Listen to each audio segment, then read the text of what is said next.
Your Excellency, Honorable Dr. William Samoei Ruto, CGH, President of the Republic of Kenya and Commander-in-Chief of the Defense Forces, the Right Honorable Amason King, EGH MP, Honorable Speaker of the Senate, Honorable Members of Parliament, members of the Diplomatic Corps, distinguished guests, ladies and gentlemen. Article 132(1)(b) of the Constitution requires the President to address the nation once every year and at any other time. Further, Article 132(1)(c) of the Constitution requires the President to once every year report in an address to the nation on measures taken and progress achieved in the realization of our national values. Additionally, Article 132(1)(c)(3) of the Constitution provides that the President shall submit a report for debate to the National Assembly on the progress made in fulfilling the international obligations of the Republic. In this regard, honorable members, by way of a message to the House, His Excellency the President conveyed his desire to address a joint sitting of the Houses of Parliament today, 21st November 2024. Therefore, pursuant to the provisions of Standing Order 22 of the National Assembly Standing Orders, and by Gazette Notice number 15327, which was published in the Kenya Gazette on 18th November 2024, and indeed as also notified to all members and the general public by way of newspaper notification published on 20th November 2024, I gave a notice of this special sitting of Parliament to the members of the National Assembly.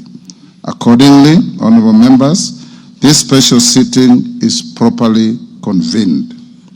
Your Excellency, honorable members, distinguished guests, ladies and gentlemen, this year's President's address comes at a time when the country is set to host the 14th edition of the East African Community Interparliamentary Games. The Interparliamentary Games shall bring together participants from the member states of the East African Community and the East African Legislative Assembly and are part of the deepening, widening, and tightening of the integration process. The Games are scheduled to commence next month on 7th December 2024 in Mombasa County, and all is set in readiness for these Games.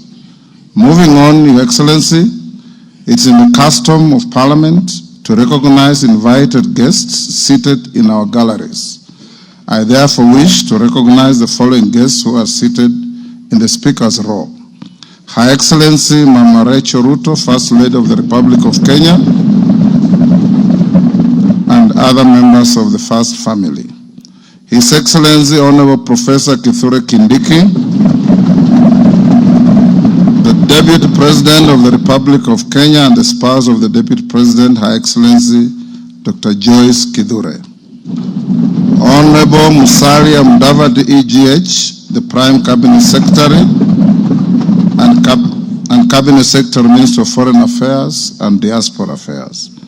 Your Excellency, honorable members, also present in the Speaker's row this afternoon are the Honorable Lady Justice Philomena Mbete Mwilu, MGH, Deputy Chief Justice and Vice President of the Supreme Court. She's accompanied by Honorable Justice Mohammed K. Ibrahim and Justice William Ouko, judges of the Supreme Court of Kenya.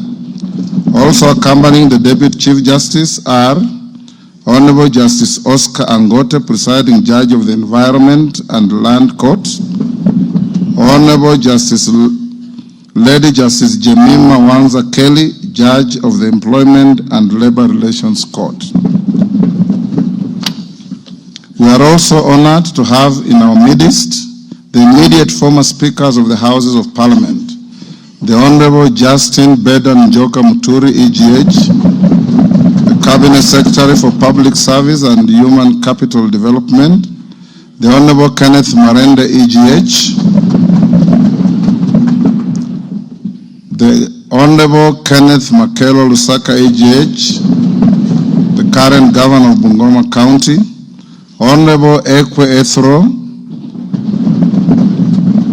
and additionally, we also are pleased to be hosting a delegation visiting our parliament from the Republic of the Gambia. Your Excellency, allow me to also recognize the chairperson of the Council of Governors, who is also the governor of Wajir County, the Honorable Ahmed Abdullahi, and the Honorable Johnson Sakaja, governor of the city of Nairobi County. May I also accord special recognition to all cabinet secretaries present, and particularly acknowledge 4 of them who are former ranking members of the Houses of Parliament, namely Aden Duale EGH,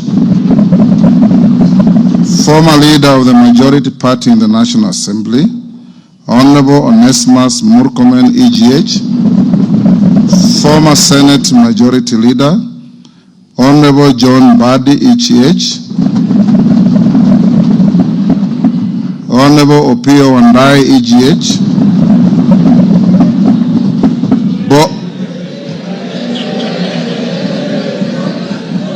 both former leaders of the minority in the National Assembly.